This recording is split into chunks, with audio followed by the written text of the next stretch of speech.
SR academy commerce classes के YouTube channel पर एक बार फिर से आपका हार्दिक स्वागत है। हम बात कर रहे हैं class 12 non profit organisation chapter की। प्रीवियस लेक्चर में हमने कवर किया था कि रिसिप्ट एंड पेमेंट अकाउंट क्या होता है, किस तरह से प्रिपेयर किया जाता है। तो आज के लेक्चर्स में थोड़ा सा एग्जाम्पल देख लेते हैं, आपको प्रैक्टिकली पता चल जाएगा कि रिसिप्ट एंड पेमेंट अकाउंट आप किस तरह से प्रिपेयर करते हैं। अब receipt and payment account ultimately एक कैश बुक है। अब ये मान के चलो कि ये कैश बुक है। नॉन प्रॉफिट ऑर्गेनाइजेशन की हम बात कर रहे हैं। प्रॉफिट ऑर्गेनाइजेशन के अंदर जिस तरह से आप कैश बुक मेंटेन करते थे, एज इट इज आपको यहाँ पर receipt and payment accounts maintain करना है। दोनों में कोई फर्क नहीं है।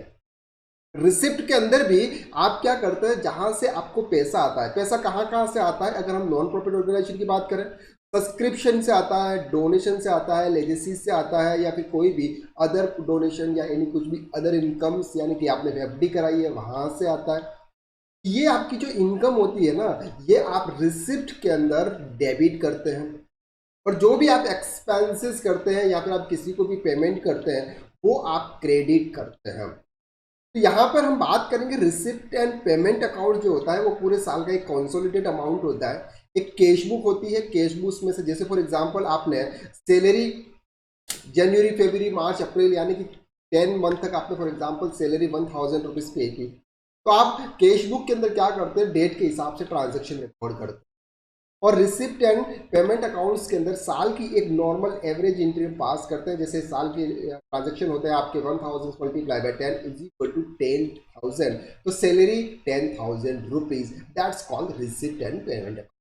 ओके। दूसरा, रिसिप्ट एंड पेमेंट अकाउंट जब भी आप प्रिपेयर करेंगे ना, तो आपको ओपनिंग बैलेंसेस लेने होंगे।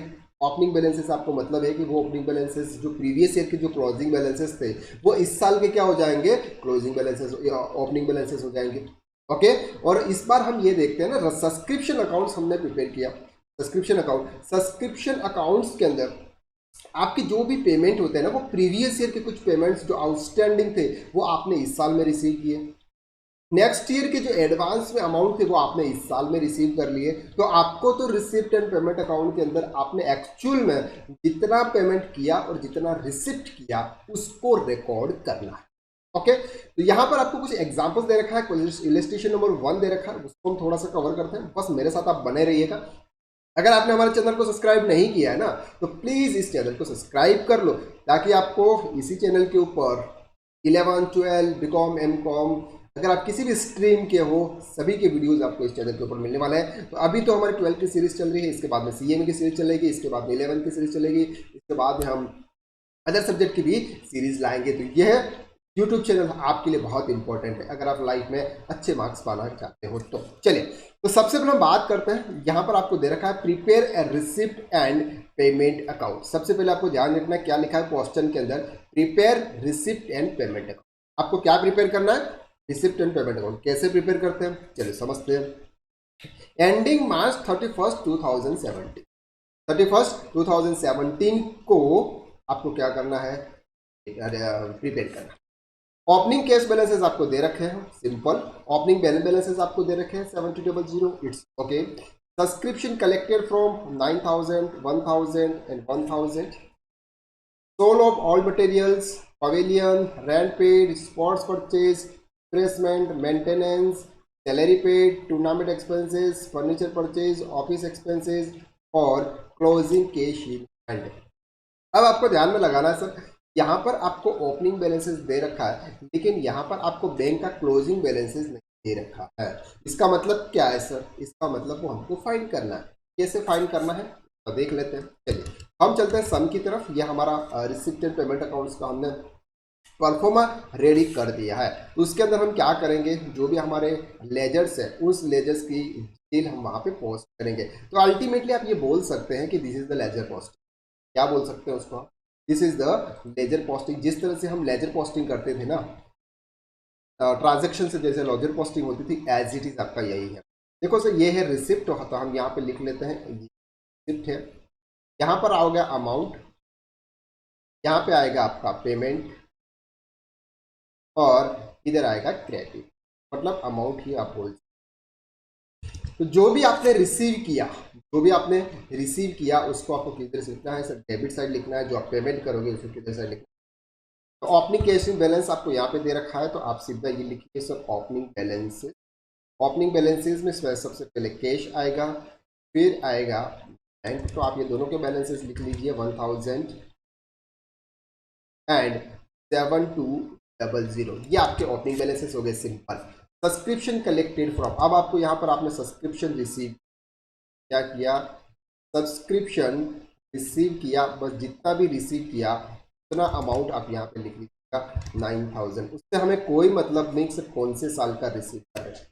रिसिप्ट एंड पेमेंट अकाउंट के अंदर उससे कोई फर्क नहीं पड़ता कि कौन से ईयर का रिसीव कर रहे हो, आपको तो पूरा जितना भी एक्चुअल में आपने रिसीव किया हुआ टोटल अमाउंट आपको यहाँ पे। ओके डन है, समझ में आ रहा है, बिल्कुल समझ में आ रहा है। सेल ऑफ रिफ्रेशमेंट, यानी कि आप ये भी लिख लो सर सेल ऑफ रिफ्रेशमेंट। ठीक है सर, हमने ये भी लिख लिया। कितना अमाउंट है आपका यहाँ पे 1000 रुपीज, लिख लो सर 1। नेक्स्ट क्या, इंट्रेंस फी रिसीव, तो ये हमने लिख लिया सर इंट्रेंस फी रिसीव, ये भी आपकी कम है। तो इंट्रेंस फी रिसीव का अमाउंट कितना है 1000 रुपीज। इधर क्या दे रखा है, sale of all sports material. आपने क्या किया, ऑल स्पोर्ट्स मटेरियल को सेल किया, इससे आपको बनाया, तो ये भी आपकी क्या हुई, कम हुई। यहाँ पे भी आप लिखो सेल, सॉरी रिसिप्ट हुई, तो sale on old sports material. Okay, कितना अमाउंट है 1200। डोनेशन रिसीव फ्रॉम पवेलियन, तो आप ये भी लिख लीजिए सर, इधर ही आएगा डोनेशन रिसीव। अब इससे हमें कोई मतलब नहीं वो कैपिटल नेचर का है या फिर रेवेन्यू नेचर का है। हम क्रिएट कर रहे हैं, प्रिपेयर कर रहे हैं रिसिप्ट एंड पेमेंट अकाउंट। कोई भी नेचर हो, चाहे वो रेवेन्यू नेचर हो या फिर कैपिटल नेचर हो, आपको तो रिकॉर्ड करना है। तो donation for pavilion, donation for pavilion कितना अमाउंट है 4600, तो आप यहाँ पे लिख लीजिएगा 4600। अब दिया हुआ रेंट पेड, रेंट पेड का मतलब हो गया पेमेंट किया, तो पेमेंट वाला चीज हम इधर लिखते हैं। देखो सिंपल है, बस थोड़ा सा दिमाग लगाना आपको, मेरे साथ में बने रहिएगा, बहुत अच्छी तरह से मैं आपको क्लियर करवा दूंगा। ओके 3000 हो गया। स्पोर्ट्स मटेरियल परचेज, अब यहाँ पे लिख लीजिएगा sir sports material purchase, how much amount, amount is ₹4800। Clear. Next है परचेज ऑफ रिफ्रेशमेंट,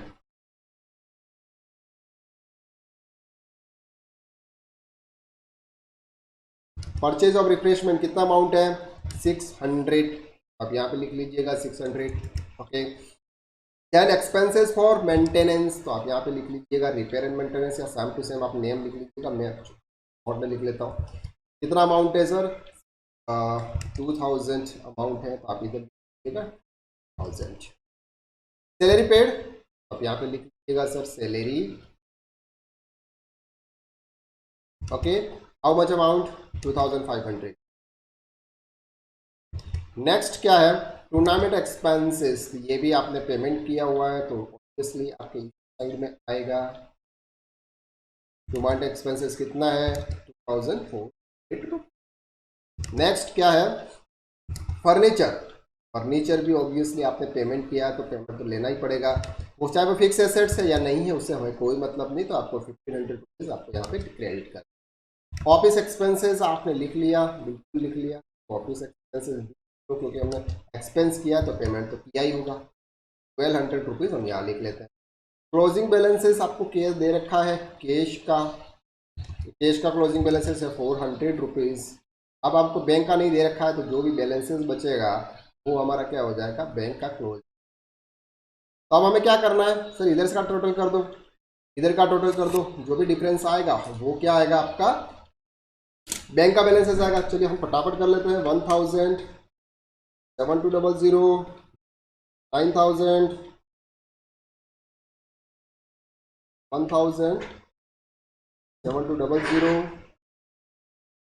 9000, 1000, 1000, 1200, 4600, 25,000 क्या हो रहा है आपके यहाँ पे टोटल। तो इधर भी आपका 25,000 होना चाहिए, ऑब्वियसली सर होना चाहिए 25,000। हम करते 3,000, 4,800, 600, 2,000, 2,500, 2,400, 1,500, 1,200, 400, 18,400 माइनस 25,000 इज इक्वल टू 6,600। ये क्या आ गया, ये आपका कैश का क्लोजिंग बैलेंसेस आ गया। ये क्या आ गया आपका, सॉरी बैंक का क्लोजिंग बैलेंसेस आ गया।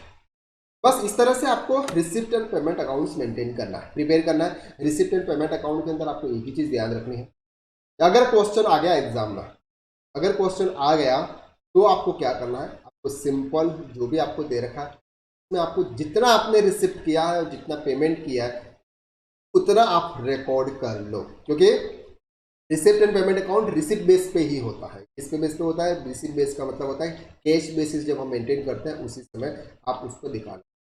ओके, अब आपको यह भी नहीं देखना है कि रेवेन्यू नेचर का एक्सपेंसेस है या फिर कैपिटल नेचर का कोई है, बस आपने पेमेंट किया तो क्रेडिट करो और अगर आपने रिसिप्ट किया तो रिसिप्ट साइड में शो करो। तो आई होप कि आपको रिसिप्ट एंड पेमेंट अकाउंट किस तरह से प्रिपेयर किया जाता है वो आपको क्लियर हो गया है। ओके, तो नेक्स्ट लेक्चर में फिर मुलाकात करते हैं। अगर ये वीडियो आपको अच्छे लग रहे हैं ना और ये आपकी वैल्यू में एडिशन कर रहे हैं, यानी कि आपको समझ में आ रहा है और आप इससे बेस पे आप 12 का एग्जाम पास आउट करेंगे, अगर आप नॉन कॉमर्स या कॉमर्स स्टूडेंट हैं और आप ये वीडियो देख रहे हैं और आपके भी वैल्यू में एडिशन कर रहा है, तो प्लीज़ वीडियो को लाइक कीजिएगा, शेयर कीजिएगा और अगर आप कमेंट करेंगे कि कैसे लग रहे हैं या कोई भी डाउट्स हैं तो उस समय भी हमें बहुत बेटर फील होगा, हम आपके लिए बहुत कुछ करेंगे। अगर आपने हमारे टेलीग्राम ग्रुप को ज्वाइन नहीं किया है तो प्लीज़ नीचे दी गई लिंक यानी कि डिस्क्रिप्शन के अंदर जो लिंक दे रखी है उस पर आप क्लिक करके टेलीग्राम ग्रुप ज्वाइन कर लें। वहाँ पर आपको 12 के रिलेटेड जो भी नोट्स होंगे आपके अकाउंट्स या इकोनॉमिक्स या बिजनेस किसी से रिलेटेड वो आपको वहाँ पे प्रोवाइड किए। तो आज के लिए बस इतना ही, नेक्स्ट लेक्चर में हम फिर मुलाकात करते हैं, तब तक के लिए थैंक यू सो मच, जय हिंद।